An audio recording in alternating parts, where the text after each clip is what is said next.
joining us today. We are going to start off this podcast with sort of what I was talking about because not everybody might get the reference. This is from the movie A Christmas Story. And this is sort of my reaction to watching the Democrats Abroad webinar yesterday on the tax deadline webinar. Which, by the way, and I just want to make this clear that Rebecca, who put it on, she did a great job in various aspects, and I think she's really coming along. So I really want to thank Rebecca for what she did here. But this is really what I thought. Basically, what the sales pitch at the end is, because there was really a recognition of the vast amount of problems, and the solution given at the end was, "Hey, be sure to vote in November." And as that is a solution, let me just this is the clip if you haven't seen it from A Christmas Story. So Ralphie's all excited about joining his club here. Could sit in privacy and decode. Aha, B. I went to the next. E. The first word is B. S. It was coming easier now. U. 25. That's R. I'll be right there, Mom. Can't wait. G. Oh, be sure to. Be sure to what? What was Little Orphan Annie trying to say? Be sure to what? Annie, you've got to go. Will you please come out? All right, Mom. I'll be right out. I was getting closer now. The tension was terrible. What was it? The fate of the planet may hang in the balance. No, Annie's got to go. I'll be right out. Find out loud. Gee, almost there. My fingers flew. My mind was a steel trap. Every pore vibrated. It was almost clear. Yes, yes, yes, yes. Be sure to drink your Ovaltine. Ovaltine? A crummy commercial? Son of a bitch. I went out to face the world again, wiser. How to open your So there we go. car I while think that's submerged. look at that off there. So I think that's basically how I felt after all of that. John, would you agree with that? Was that your feelings on this? Or why don't you share with us your feelings, John? And by the way, thanks for joining us, John Richardson, the great John Richardson. Well, first of all, let me begin with a shout out to Rebecca and to Robert. For taking time to put the thing on, but and I think for an unusual degree of honesty about the problems on this. Yeah. I mean, Rebecca did a good job of, I think outlining a lot of the pressure points of frustration. And I think that, Robert did, although perhaps unintentionally, an excellent job of demonstrating the confusion, the futility, and the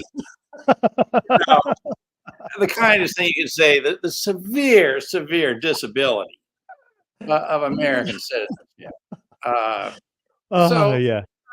Again, I think that it's entirely possible to disagree with some of the things that perhaps may have been said, but be fully aligned and supportive and appreciative of the efforts of Rebecca, Robert, and other groups on this, and that's where I am with that. And I do. Well, you know what? And if I could just, because I want to turn it to, I want to turn to Keith. Keith, welcome today. The great. Hey. The great Keith Redmond. Keith, now you've had some go-arounds with Rebecca over the years, but you've seen an evolution of her understanding. Is that right? That is true, and I have to concur that what she said yesterday, or was it on Monday? I can't remember. Was very good and spot on, absolutely. And I've seen it evolve over these past few years. So that's a good thing. So bravo to her. Right. And I mean, I think, I was watching it and, Rebecca was talking and I was just yelling, preach, sister, preach. I think she understands the issues. And I think, where she is now she's on her path discovery. Where she started, she didn't understand it, but she really has, I think, a great curiosity and has been actually getting out there and meeting people. She has been doing the hard work of meeting people and getting out there. So, I mean, she really deserves, if I was thinking, she's a young girl. If I was her dad, I'd be pretty proud of her. I'll tell you that. She's really getting out there. I mean, I agree. I think where there's a cognitive dissonance, not with her per se, but just with the overall thing is at the end of the day, get out and vote. And I'm like, okay, well, get out and vote for whom? I mean, who's supporting, alleviating the problem of Americans overseas with severing citizenship from tax residency? Who do you vote for? Yeah, that's a pretty good point. And I don't, there tends to be, and I didn't know this until recently, that there are more Democrats abroad than Republicans. I didn't know that until recently. And the Republicans don't really mention much about it. There was the hearing in 2017 that Mark Meadows did put on to look into FATCA, perhaps a potential repeal of it. We three were there. And that's where we met in person, right? That was the first time we all three of us met. But there really hasn't been much action by Republicans or even acknowledgement that the problem really exists since 2017. Yeah, hold on. I mean, to be clear, Republicans Overseas Tax, RO Tax, has not only committed itself to the position, the goal of completely severing citizenship from tax residency, but they have filed a detailed proposal with Heritage, who is trying to draft the, what would be the tax reform proposals for this coming year. So, I mean, to be very clear on this, RO as an organization has been, it's been active for years. I mean, they had the original FATCA lawsuit in 2014. That's right. They certainly play a role. There was the Meadows thing. Okay, they certainly played a role in the holding bill, etc. And they've been very public, although not well marketed, I think, at least yet, on their view that the only solution to the problem is a complete severance of citizenship from tax residency. And this is really the nub of the thing, right? I mean, so everybody agrees that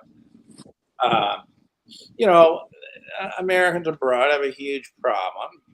Everybody agrees that citizenship taxation has to go, but there's a huge difference between what I would call the camp who are not committing, at least presently, to the only thing that will solve the problem for all people, all the time, under all circumstances, which to be specific is severing citizenship from tax residency.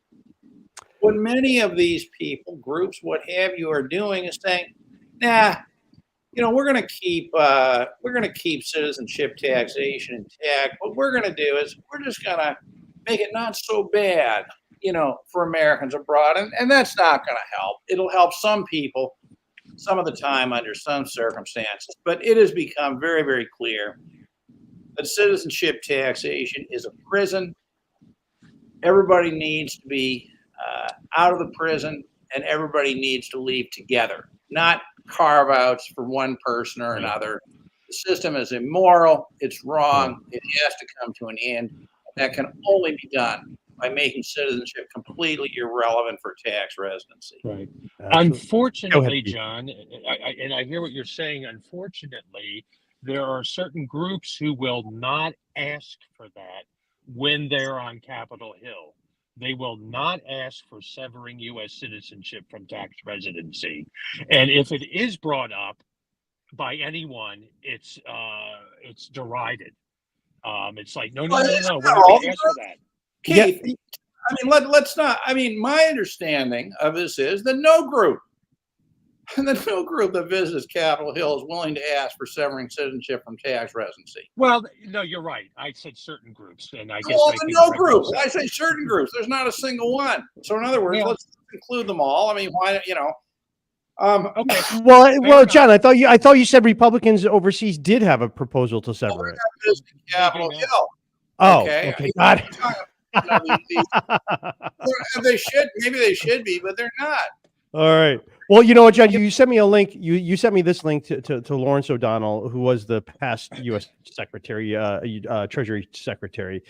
And this is an interview, and he's asked, what his job was and how, I think this was, how he treated the progressive causes and sort of was able to stiff arm them from ever happening, and how the Democrats more or less, represented the corporate interest over the wishes of its constituency. And here's how he explains it works. So let me play this video here. For you on this. Why badger him? He's not going to be for you for reasons that you don't understand, but are good reasons. Shut up. Turn off your brains. If you don't show them you're capable of not voting for them, they don't have to listen to you. I promise you that. I worked within the Democratic Party.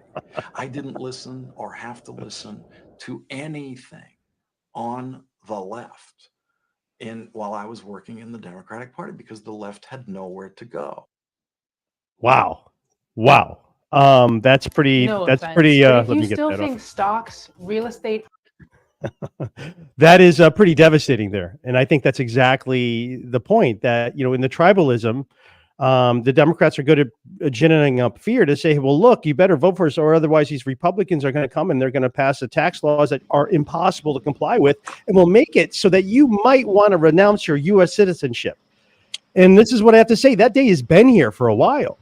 Your fears are here. Welcome to them. And it wasn't, it was whoever it was. I'm not sure exactly how it all got here, but I can tell you it's here, right? It's 100% here. Your greatest fears, if you are overseas, are already here.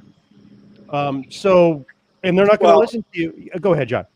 Yeah, look, I mean, I think that we need to sort of talk about the voting issue, okay, for sure. And I want to talk about this because I don't think that voting is irrelevant, but I think that how the vote is used, perhaps should matter. But I think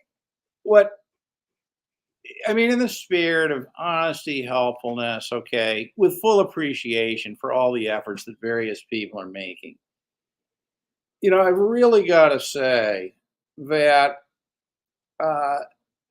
there is no initiative to end citizenship taxation anytime soon. What they're talking about, all these various groups, is they're not talking about severing citizenship from tax residency. The best that is some kind of a long-term goal. What they are doing, and I'm not saying this is bad, but I don't think it's helpful. The overall goal is they're trying to make citizenship taxation better. For example, I'm going to be honest. This is the most ludicrous thing I've ever heard. Is they'll say, well, it's really wrong that Americans abroad have to file both an FBAR and a Form 8938. So why don't we consolidate it into one form? Well, that has nothing to do with getting rid of the problem at all. Okay, Right. that is frankly an acknowledgement of the legitimacy of citizenship taxation. Yes, the goal is legitimate. The report Bingo. taxation is absolutely legitimate, but we like to improve the facilitation of that goal by having people file one less form. Okay, seriously. Right. Yeah. And I would say this as someone who's deep into the tax code every day. When you create an exception to things, that actually complicates things. Well, we're going to create an exception so that somebody with this, and this doesn't have to do this. That actually is a severe complication, because you have to still look at the entire thing to see if you qualify for that exemption. And hey, look, you might get it wrong too. You did have to file. How would you know? What you're saying is 100% true. But the broader problem, right, that's not, I think, immediately visible unless you consider it, is that to focus on improving a corrupt system, okay, to improving a tax system that defines tax residency in terms of the circumstances of your birth, what you were born with, rather than the circumstances of your life, where you live. To talk about improving that is to accept the legitimacy of that. Yeah, got it. And right. That's the first problem. The second problem is that if you define these wants, these requests as, please can we, fold these two forms into one form, or, please can we raise the foreign earned income exclusion, to such and such a thing. All this is doing is reinforcing the view that citizenship taxation has a moral legitimacy. That's all it's doing. Right. And that's always the problem. It is the premise that is incorrect. How do you tax something when you cannot control the administration of it really in any practical matter? It's a bad idea to do. And as we said, oftentimes the biggest victim of international citizenship-based taxation is the IRS, because it creates so many complications that they themselves cannot understand, handle, or deal with in any effective way. Now, John, you did send over a presentation today, and it's pretty interesting, I gotta say. Are we great comment, a great comment from Melvin. Melvin, thank you so much. And by the way, thank you so much to everyone joining us today. I really appreciate the community we have here. I would say, basically the presentation is to start. One person at Democrats Abroad is starting to understand the issues. And I really think Rebecca gets it. I'm not sure if Mr. Levitt did, again, because he is within that American bubble. So I'm not sure if he quite gets it, but Rebecca, I think, lives it. And I imagine she has, some internal strife she's trying to reconcile with what she was told and what she's been discovering. And I think she deserves support for that. So you ready? Yeah, go ahead. Victimized by being part of the Democratic Party. Okay. I know. I mean, let's be clear. This is the party effect on citizenship taxation. I mean, I can take you through a history of all of these harms, and you'll see the vast majority of them originate with the Democrats. They're revenue offsets. They are specifically designed to punish politically powerless people. Yes, that is so true. All right, with that, I think we're all fired up. Hold on, Anthony. One thing, in response to Melvin's comment. Okay, if you want to put that back. Yeah. And I think this is important to realize. Again, I'm not being critical of the individuals. I'm just, this is an honest discussion about the problem. But, it's beginning to understand the issue. That's true. But you've got to understand that what this means is that a full generation of Americans abroad are being told that they can never expect any change in this particular system. That's what they're being told. Okay, They're saying, well, all right, we'll work on making it a little bit better. And I don't even think that's a worthwhile goal, but okay. And then someday down the road, we will show our hand and we will show Congress that we really believe that the United States should have RBT. But I want to add, there's not even agreement on what RBT is, okay? Most of these people define RBT in a way that where the U.S. retains tax jurisdiction over its citizens, but simply taxes them less punitively. That's not RBT. That's CBT. That's slightly more tolerable, okay? What needs to be achieved is a complete severance of citizenship from tax residency, which is what the rest of the world understands residence-based taxation to be. And I really think that it's one thing for, various groups or individuals to say, well, we're working on helping you. We want to, I don't know. I mean, get clarity on what is a pension or, this, that, and the other thing. I'm not saying those aren't worthwhile. But what I do think is that should not be confused with moving towards RBT, right? They're completely different issues. So bottom line is this. There was the discussion about renunciation. What, oddly enough, in many ways, I think that presentation was one of the most powerful arguments for renunciation I've ever seen. And if, in fact, this generation of Americans will not be supported by these groups, and they're not being supported by these groups, I don't think as individuals they have the clout really to facilitate change without the groups. And I think that they need to walk and have a good conversation with themselves and ask themselves the following question. Bearing in mind the tax codes are life codes, they define how people live. Am I prepared and willing to allow my life to be completely governed by the laws of a country that I don't live in, or am I going to renounce my U.S. citizenship? That's the question, and that's the way it needs to be formulated. Right. And if I may add, John, Yeah, go to what you just said, am I willing to be beholden to any tax changes, tax policy changes or laws moving forward in the citizenship-based taxation system? Case in point is the TCJA transition tax and GILTI that all of a sudden came onto the canvas a few years ago that has really screwed Americans overseas with small to medium-sized businesses who are in the U.S. tax system, you know? So you're also beholden to any bad changes that historically have happened to Americans overseas. Yeah, well, the past is the past, but what about the future? Well, I mean, we would need you to agree? do a podcast on this, Keith, okay, and Anthony.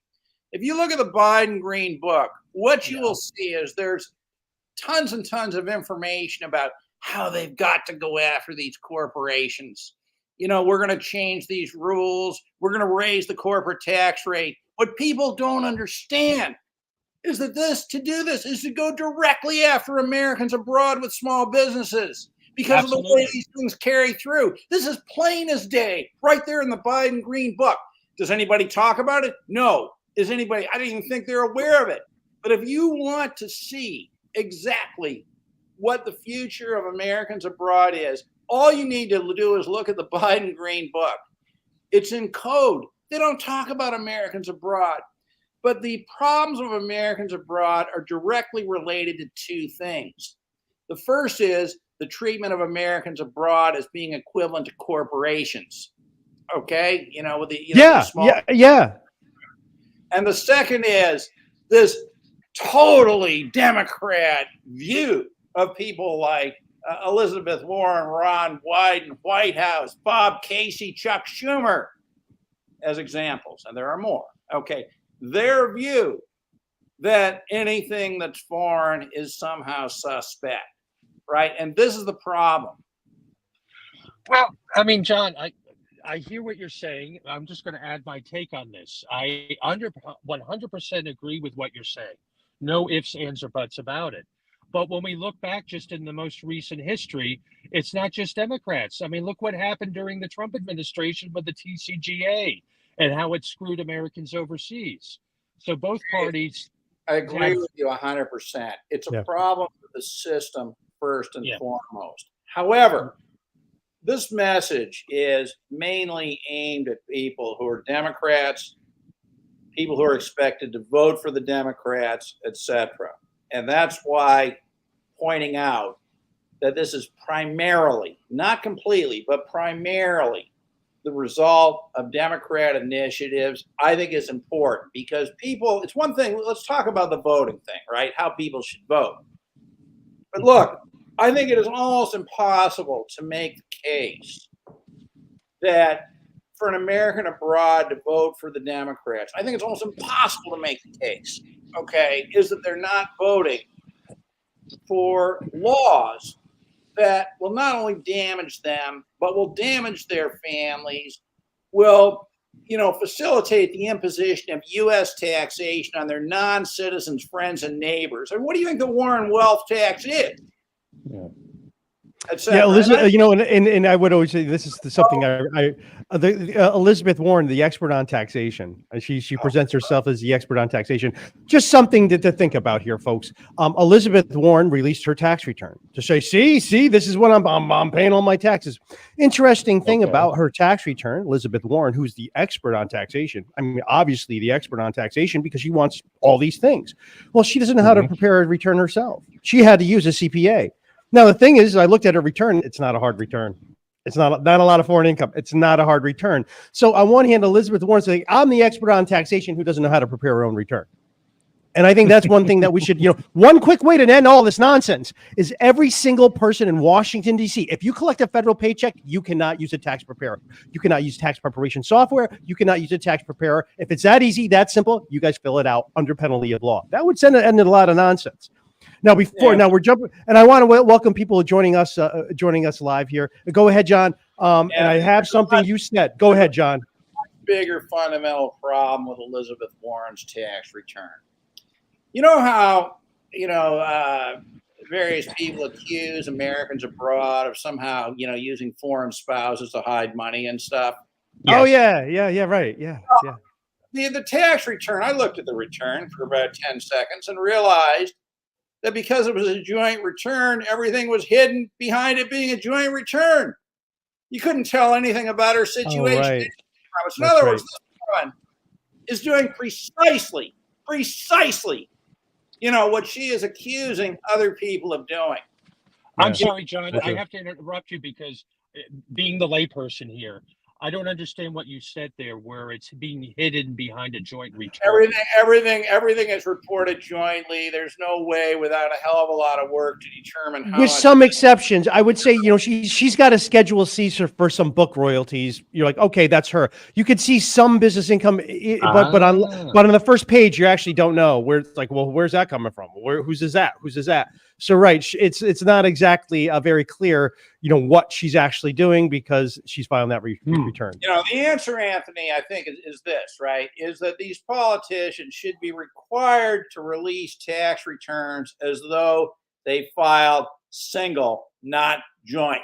Oh, That's the only way where you're actually going to be able to see what's right. going on. Let's get that right. Let's get that transparency there, Elizabeth Warren. Why hide behind your husband, Interesting. right? You're Right not on. going to get it Yeah, because they no. don't understand the issue. They think the issue is, well, somebody didn't make their tax return public. What the hell difference does that make, honestly? Okay. Is that really the filed one too? Can I verify the one you're presenting is the one you actually filed and that you maybe didn't later amend it? I mean, that is kind of nonsense. It's like, oh yeah, here's my return.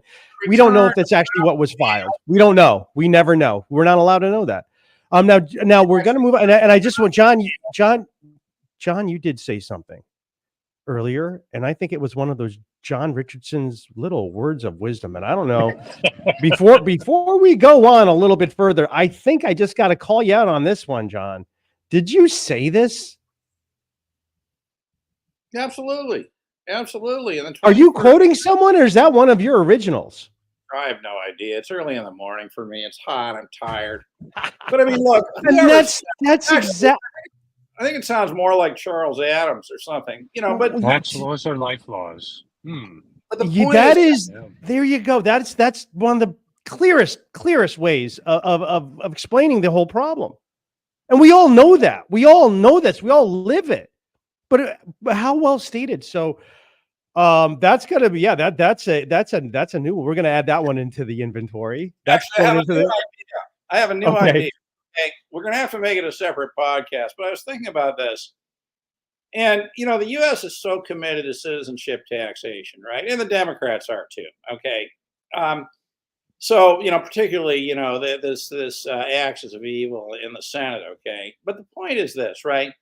That if you can define tax residency based on citizenship, then you can presumably say, not only are citizens taxable, but citizens are not taxable. So why not, as a solution to this problem? I mean, the U.S. managed to impose FATCA on the world. Why not simply enact a law saying that nobody but the United States can impose any form of tax on any American citizen?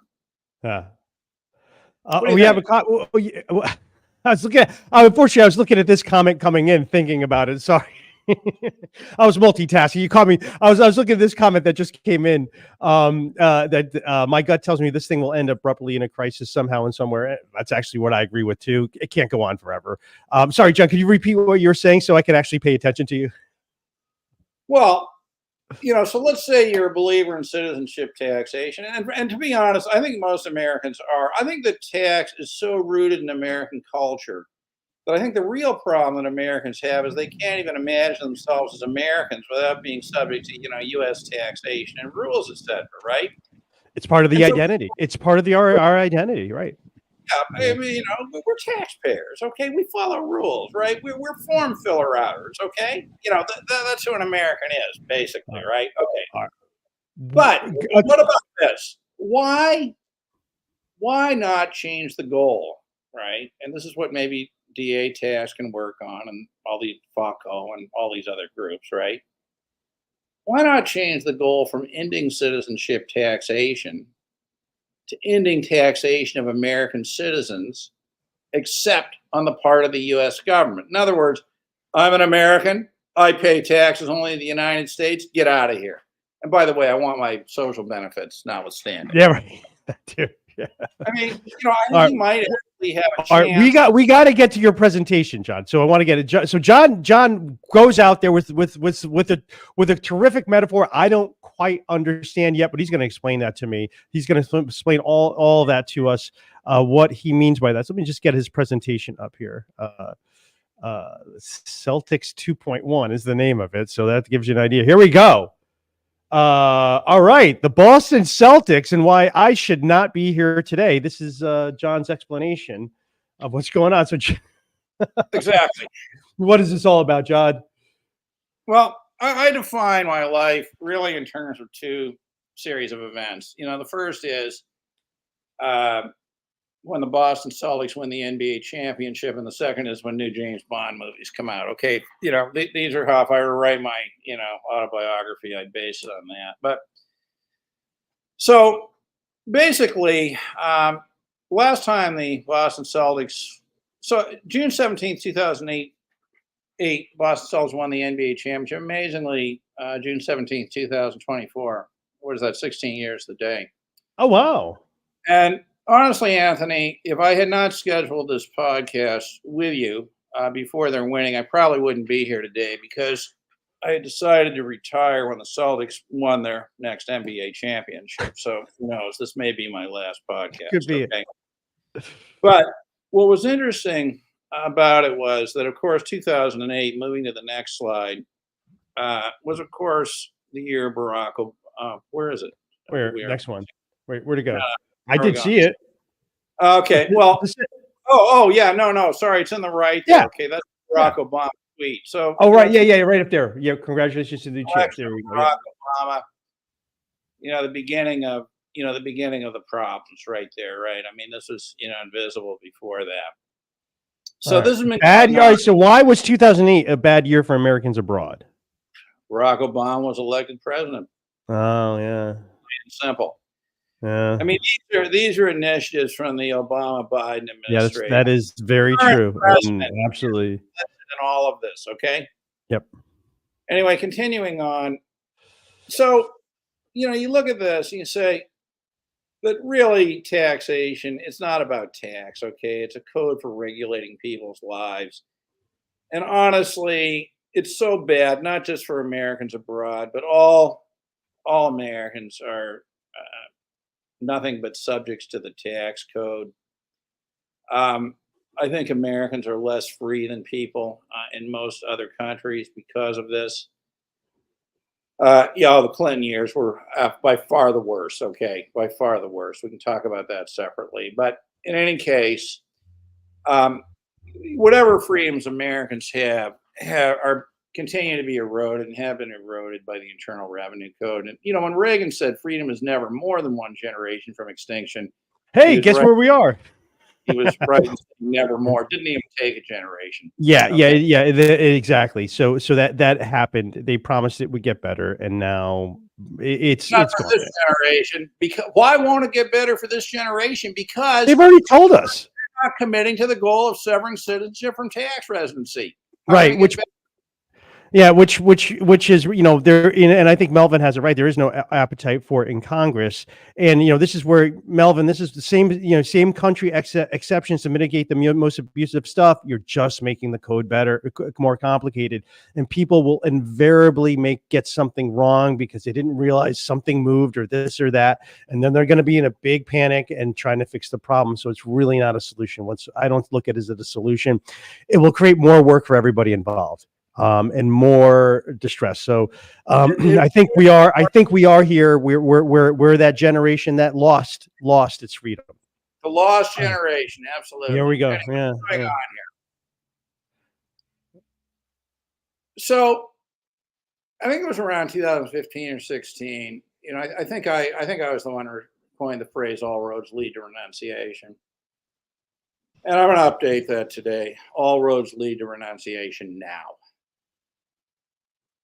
Okay, and I'll explain why as we go along. Well, and that was probably the thing I did take exception to that. Rebecca did say during the presentation yesterday, she said, or on Monday, she said that, well, those people who are telling you to renounce or renounce now, you, John, and perhaps me, she did say, well, they're making money from you renouncing.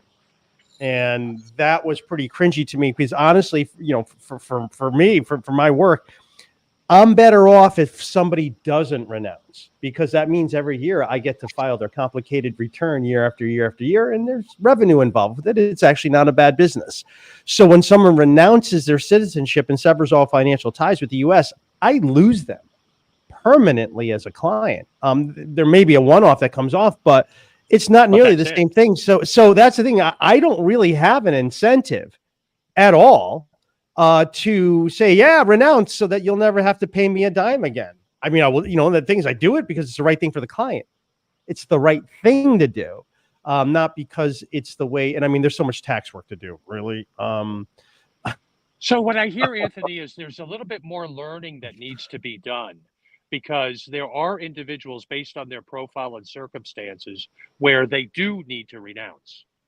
Right. And if not understanding the scope of American immigrants, Americans overseas, then that's a problem. So there's more And learning. I would say too, I have many renunciation calls with clients all the time, and it's for a certain person. All roads lead to renunciation now. That's what it is, because I still have a lot of conversations with people about, well, may not make sense to leave, there's other complicating factors that trigger. So it's not something when I'm talking to someone like, you better renounce, the IRS is coming for me. No, you actually have to take a look at everything, because there are significant reasons why you would want to renounce, but there could be something that makes it so it's not a good idea. For exactly. sure. So when I'm looking at that, I think the context that I'm reading, all roads lead to renunciation now. If you're that person who needs to renounce, really do it. That's where I'm at. Yeah, I think that's right. And what I would add, I mean, if I were kind of redoing these slides, is that, obviously not all Americans abroad are the same. Okay. Right. But what's very, very clear is that essentially on the one side, we have the expat types who identify as being Americans or supportive of American, generally, I believe, supportive of citizenship taxation as a general principle, as long as it doesn't hurt them personally. And then on the other side, you've got all these people who are, long-term, who are American citizens officially, but they really have nothing to do with the United States. And, these are the people who I really, look, I mean, I don't think anybody on the planet has been honestly even more nuanced on this, issue, and more open to, specific circumstances. But the problem with this is that it has become very, very, very clear that there is no support, except for Republicans overseas and seat. There is no support for the very, very clear goal of severing citizenship from tax residency, which is the only thing that changes this. All this stuff is sort of, let's make the prison a little more comfortable. Well, I know it's a fledgling organization now, John, but I get assurances from Fabien Laagra with this new organization, Tax Fairness for Americans Abroad, that their purpose, and this is out of his mouth, their purpose is for the U.S. to sever citizenship from tax residency. So if that is indeed the case, it's great to have another organization on board. Hopefully that is the case. Absolutely, if that is indeed the case, okay? Yeah, but, that's what he is stating. We don't know. Okay, we don't know. And part of the problem with this is that everybody agrees they want residence-based taxation. Everybody agrees that it's wrong for the United States to tax non-U.S. source income received by Americans abroad. But that is not residency-based taxation. That would allow for citizenship-based tax. Yeah, here, let's look at this slide here, right? That would allow for retaining citizenship taxation and simply exempting income sources from U.S. taxation for citizens abroad. That is not, I repeat, not, I'm going to repeat it again, not residency-based taxation. That's citizenship taxation with a carve-out. And the other thing that does is it doesn't speak to reporting requirements, all these kinds of Yeah. things. So look, the only thing that solves the problem for all people all the time under all circumstances is a complete severance of citizenship from tax residency. And I think what's important here is public support of that. And what is clear is there is no public support of the only thing that matters in the long run. That's why people have got to get out. I mean, they're making it plain as day, that they're not willing to advocate for this. And that's okay. I get that. Maybe there are political reasons for it. But my point is a narrow one. People need to understand that, other than, CRO, if they can get their act together, and market this properly, there is no support for ending citizenship tax. It's Yeah. unbelievable. Yeah, and this is what I would say, John, when we're talking about that person who should renounce, is that if your life is overseas and your financial ties in the U.S. Can be moved or aren't there, Right. Your you financial and return you have rather no, than you have no desire to return to the U.S. Perhaps later as a tourist. Now, and this is the problems that come up, and the problem that comes up is a potential return to the U.S. Common reason why, like, I don't want to live in the U.S. ever again. My life is overseas. All right, you have parents overseas, back in the U.S. Yeah, I do. It's like, so what's going to happen? Like, yeah, I might have to take care of them. I might have to visit them, right? So that could be a reason why, right, Keith? Yeah, exactly. That's a reason why. Those are reasons to put up with having your life run by the laws of another country. It's completely irrelevant to the issue of whether the United States should be running the lives of other people outside the United States through the tax code. I mean, there's plenty of people who will say, well, although on principle I kind of object, I wish that a country I don't live in, the United States, weren't running my life. But, I don't want to get rid of my citizenship because, I want to preserve the benefit to go live there. I mean, that's a completely different issue, and that's completely legitimate.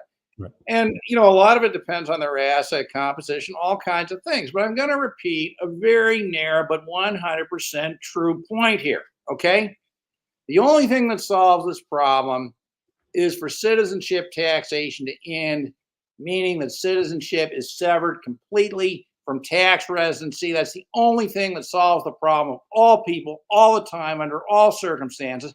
And that needs to be the goal, because people who are unfortunate enough to be American citizens in the 21st century should not only be freed from the prison of citizenship taxation, but they should walk out together, not subject to carve-outs. Exactly. The carve-outs don't help anybody. Absolutely. The remove. Oh, so here we. So yeah, why? Why are we not demanding our freedom? And I think the reason why is that we're not seeing it. John, your quote right here that with tax laws are life laws. That's the part that's missing. That we actually believe that that taxation is actually used for revenue. And we actually believe that no. This is to dictate every little part over our life and to force particular behaviors. And if you don't do that particular behavior, you're going to pay for it. Oh, you're going to pay for it because there's things we want you to do. And if you don't do it, you're going to pay. And one of those things is we don't want you overseas because we could see that. We could see they don't want them overseas because, oh, this is what you're going to get. This is what you're going to get if you invest overseas. It's the opportunity cost, Anthony. I mean, if you listen to Robert's presentation, he went on and on about, he was giving an explanation for, the problem of investing in financial planning as an American abroad. He was giving an explanation for it. Great. Okay. But the problem is that it is a problem. And the real cost of U.S. citizenship is the opportunity cost of being able to live a completely fulfilling life, okay, from a financial investing point of view and other points of view. Again, the only way this ends is for the U.S. to simply relinquish control over people simply because they were born in the United States. Yeah, now here's one that I'm sure is going to be contentious. Okay, but I want to make a narrow point here. There's a difference between a right created by statute, which is, Section 349A of the Immigration Nationality Act provides the legislative template, the legal template for renunciation, and a constitutional right. Now, I don't think we're there yet, but I do not see anything in the U.S. Constitution that would make expatriation a constitutional right. Okay? And I would not, this issue is not well understood. It's highly politicized. And, you get these Democrats like Casey Schumer, people like that, who specifically proposed legislation in the past to punish people renouncing U.S. citizenship. We have the Reid Amendment. Again, these things aren't enforced, but it would not totally shock me for some court to rule that there is no constitutional right to expatriation. Right. And then once the U.S. government says, hey, there's no constitutional right, what's to stop them from simply either legislatively or constructively preventing it, right? Well, John, and as we've said, the true Constitution of the United States of America is the tax code and all of its tertiary rulings and opinions and websites and FAQs. That's the real Constitution of the United States of America, and it's proven. The Bill of Rights means nothing to the tax code. You could just go walk right by that, right? I mean, we're supposed to have equal protection under the law. Fifth Amendment says that. And the tax code leads off with, hey, let's segregate people and tax them differently, but depending on what their marital or their status is. I mean, it starts off with it. It starts off like putting its finger in the eye, like, oh, yeah, Fifth Amendment, take this. The definition of U.S. citizen for tax purposes is found in Section 7701A50 of the Internal Revenue Code. For anybody who doubts this, all you need to do, if you can stomach it, is have a look at that particular section of the code. All right. Anyway, my point is simply this, okay? One, right now, people have the opportunity to renounce U.S. citizenship, okay? I would not presume that that opportunity is going to be there forever. I would also point out that fewer and fewer people are able to get out without being covered expatriates because of the 2 million thing. Yep. Inflation. Yeah. Inflation, and especially on home prices too. That's often people's big asset. Yep. And the inflation. And again, they're not adjusting this for inflation, so as your net worth as your net worth rises because of inflation, they're like, some more people are getting tripped up for it too. Exactly. Anyway, nobody would have imagined 15 years ago we'd ever be having a conversation like this. 15 years ago. You're right. Nobody would ever have even imagined it. Okay, or maybe 16, 17 years ago. Look how much has changed. 2008? No, 2008. I would, if this was 2008 and I was looking at today, I would be very confused about what this was all about. Now, John, on the voting for the freedom, I don't think so. I don't think it's possible to vote for freedom because really the problem is people don't even know what it is. They don't even understand the issues themselves. And I think that's and this is one of the purposes of this channel is to inform and educate people about what it actually is we're dealing with. And as John says, tax laws are life laws. That's what we're talking about. And the more complicated and more punitive, the worse your life is. The worse your life is. That's just a fact. Now let's see. You got to see here. Okay, we covered Larry, and we covered Larry O'Donnell on this. John, what I wanted to move on to in concluding in this is how awful the solutions offered by the webinar Democrats Abroad actually are. So what I have is the links that they shared. Let me get the links that they shared here. Which one is it here? Yeah, here it is. Okay. I'll have this for you in a second. And so this is the links that they sent out. Say, hey, here's all of these things here's the solutions you have for them. Okay.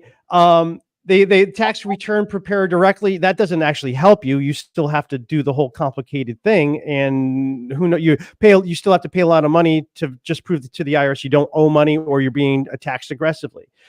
Rebecca did spend some time on the taxpayer bill of rights, something that is completely inoperative. There's nothing that they don't have to pay attention to that taxpayer bill of rights at all, and they don't. That's simply lip service. It's inoperative. If the IRS doesn't follow the taxpayer bill of rights, guess what? Tough. Here's your legal rights, which are completely ignored. Free online U.S. tax preparation software for Americans abroad. That mostly this is an article written by Rebecca, and it's not a bad article, but it's just not going to help them. It's not going to help many people. Again, here's how to find an accountant for Americans abroad. 2 articles on this, and it's just, again, not really offering the solution. Here's another IRS tax return prepared director. Okay, not offering solution. How to call the IRS for free or cheap as possible from outside the IRS. The fact that this article exists is a problem.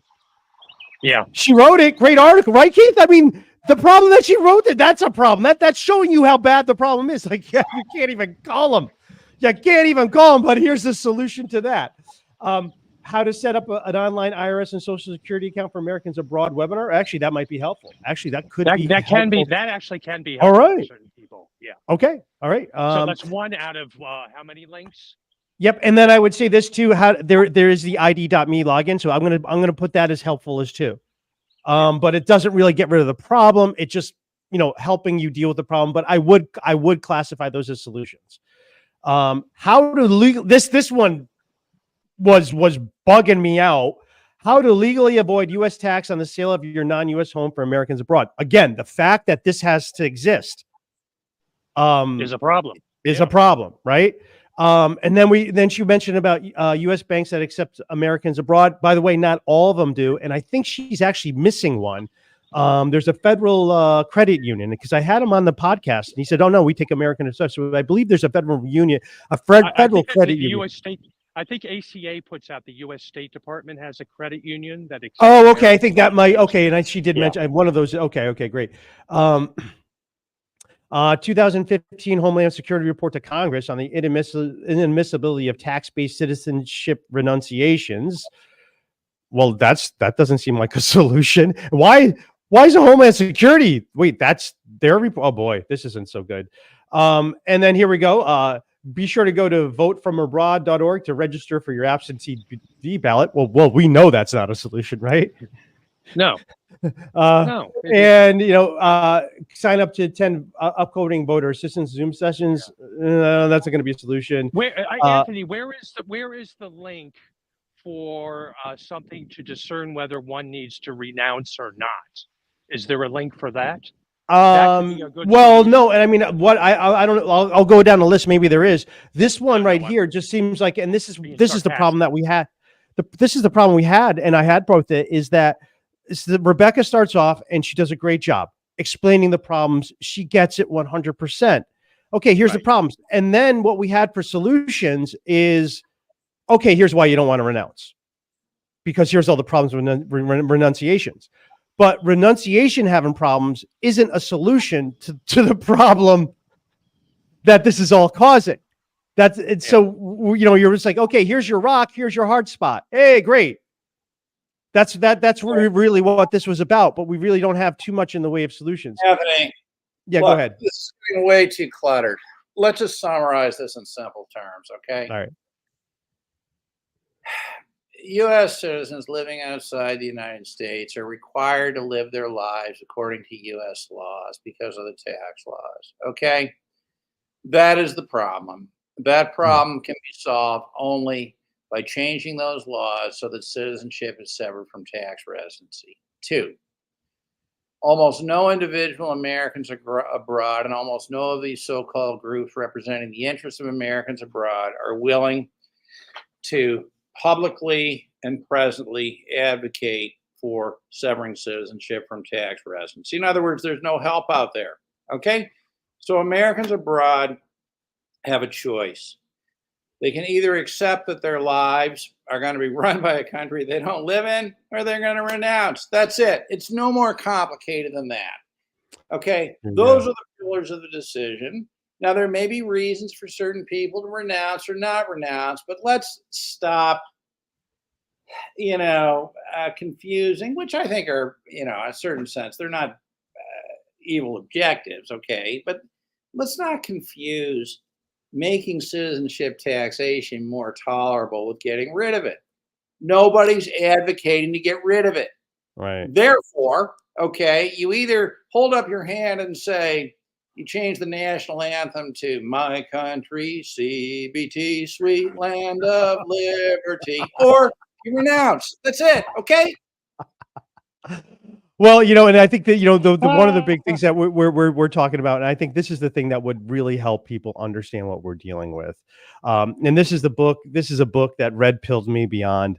Really made me think about taxation in a totally different way, and really that you will conclude reading this book, "The Good and Evil: The Impact of Taxes on the Course of Civilization" by the great Charles Adams. This is. This is our Bible. If you want to understand what this is really about, what taxation is really about, and its awful history, this is where you go and read it. If you want to understand where we're coming from, and if you want to be the master of taxation, this is where you start. Now, John, I got to tell you something. I read this I'm book. in the process of reading this book, Anthony, and it's opening. All right. Yeah. Right. It's amazing. And it starts with the history of everything but the U.S. And for myself, I had a problem with this book because I read everything but about America. That was the last chapter I read. I skipped that one. I was like, oh, this is America. I'm like, America's great. It's fine. I didn't want to confront the truth. But then one day I was like, okay, I'm going to look at it. I'm going to look at what Charles Adams has to say about American taxation. And really what it did is it overturned my entire, nearly my entire mythology about what I thought this founding of this country was. It is shocking to read what the United States of America actually is. And when you get to that chapter, you are going to be shaking your head. And then the phrase that will come to your head is, oh, you know what? History is written by the victors. That is really truth, because then this is, and if you want the final, I would say this is probably the final black pill to take this one. This is the one that I read last year, and I'm still sickened by it. I'm still sickened by this book about what you actually find out. This is the one. This is the one. The father of citizenship-based taxation is none other than Abraham Lincoln. And when you find out who the real Abraham Lincoln is, you will find out the real evil behind the U.S. tax code. So I highly, highly recommend this book, because you will see the American empire and how it uses taxation to destroy its people, and how it takes that American empire internal and now looks to the world. The real Abraham Lincoln. I can't recommend this enough. It will open your eyes to what America actually is. And Abe Lincoln did not save this country, but rather was the greatest disaster we have ever seen, laying the groundwork for the destruction over how much destruction has there. So again, check out that book. I highly, highly recommend it. I would love to see some followers here, your reaction to this book as well. That's what I have, and that will really open your eyes to what's going on. And this is the things we need to do to change our culture, culture away from the rah, USA is okay, to say we got some big problems here. We got big problems. So with that, I want to thank everyone for joining us today. I really enjoyed our podcast today. And I want to encourage Rebecca, continue your work. Continue your discovery. Maybe check out these books that I've suggested that might change your mind on a few things for all of us. Keith, your final thoughts for today? Final thoughts. I think we just need to keep on educating and informing like we're doing right now. And just to add on to, or just to add on to what John had said, that there's nobody out there who is supporting Americans overseas. I would have to say individually, the three of us support Americans overseas and trying to help them navigate this mishegas, if I will say that. So the three of us are kind of in a unique position because we're able to help people individually Yeah. deal with this in the Well, interim while well, they by the look way, for and a if solution. and by the way, if you are somebody who's wondering what to do, and maybe you're a little leery about talking to a U.S. tax professional who will have a U.S. tax professional perspective on your issue, you can reach out to Keith. He is the consulate too, an advocate too for Americans abroad, and he runs a Facebook page, a great community over there. Where's my link to that? I have a link for that somewhere around here. This is Keith, but you can email him directly, US_overseas_advocate@outlook.com. Now I'm going to turn to the great, the one and only John Richardson for his concluding thoughts on today. By the way, John can be reached at citizenshipsolutions@protonmail.com. If you're thinking about renouncing, want someone who understands the issues, I don't know if you could do better than John Richardson. So, John, your final thoughts. You know, emphasizing again, okay, my appreciation of the efforts of, these people, Rebecca and Robert, etc. I mean, I really do. Okay. But it has become clear that there is no appetite to do the only thing that matters, which is to end citizenship taxation. And therefore, at least for this generation, okay. And so I think that U.S. citizens living outside the United States should go for a walk and have a conversation. And the question is, are they prepared to have their lives governed almost completely by a country that they don't live in, and in many cases have no connection to? If the answer to that is yes, for whatever reason, then they should absolutely support, all the efforts that are out there, to try to improve aspects of citizenship taxation. If the answer is no, I think they should renounce while renunciation is an opportunity.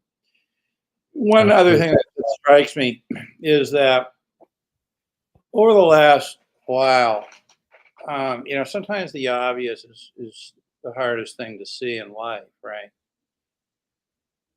But, to be able to renounce U.S. citizenship is one of the great privileges in the world today. Not everybody has that opportunity. And, I think that, we've talked around this. To be sure, you renounce any citizenship, you're giving up something. But, it's like the Dodge Stratus. You're not losing a sports car, you're gaining two. That's a great one. Or it's like, the retired citizen. I'll always be an American. I'm just retiring from the obligation. Retired from. I don't know. To me, there's so many alarm bells. All these visits to Capitol Hill, but unwilling to say this is what we need. Why won't they say that? Well, yeah, I don't know. That's the goal, obviously, and that's the reality. Well, thank you, John. Whatever. Fantastic. Now I do think we have two cases coming out, and I think they might be on Thursday. I thought it was going to be last Friday. I was mistaken. Loper Bright and Moore are going to be released, and those two cases, either way they go can really, will totally change. I believe change the nature of the relationship between us and our government. So those are two that we might go live when they're released tomorrow if we have time on Thursday. You think it'll be tomorrow, Anthony? That they'll be released? think so. Yeah, I guess I'm trying to find out when they have to be released. There are more getting released tomorrow. I don't know if it's going to be. I don't know how much more there. Being released tomorrow? Are you sure of that? I'm not sure. I am not sure. This is part of the problem. Just to underscore, I think this is worth getting. Gentlemen, I'm going to have to go because I actually have a call with someone who's contemplating renouncing. All right. Good luck with that. Call. All right. Great. Take care. Thanks, Keith. The University of Florida, Professor Hertzfeld and company ran a presentation a conference this week in D.C. on, I guess it was Monday and Tuesday, talking about the effects of the Tax Cuts and Job Act, and it was interesting. I mean, it was all the heavyweights in this world were there talking about it, and of course, it was all from a completely corporate point of view. And there was one session at the end yesterday, and to her credit, Professor Hertzfeld conducted that session on the effect of the Tax Cuts and Job Act on the individual taxpayers, and specifically things like the transition tax and GILTI in that. But what was most notable about it was that it was totally from the perspective of an individual who's a U.S. resident. There was not even the slightest reference to the possibility of a U.S. citizen living outside the United States. And, it's sort of like they made the point that all U.S. residents had to do was change their C Corp designation to an S Corp designation, and they avoided the transition tax. Not an option for Americans abroad. Yeah. And I think this is another incredible example of how dangerous it is, how truly dangerous it is. I mean, if you believe in living dangerously, just live as an American abroad. Well, you know what? Anyway, I think we have a great topic for next week. Ronald says, you know what? I'd like to have a workshop on Form 8854. That's the renunciation form you file with the IRS. John, would you be up for that? I'm happy to do that. That's easy to do. Sure. Yeah. All right. Well, awesome. Ronald, thank you very much for that. And I think that's what people could really use right now. And that would be a great way to explain just how difficult it is to renounce. Because I think there was even a comment up here somebody made. Yeah, here it is. Melvin commented earlier, look, the fee was supposed to be dropped a year and a half ago. And the government hates us so much, or just contests that much contempt for us. They still won't even lower it to the price they said they would. That's kind of where we're at right here.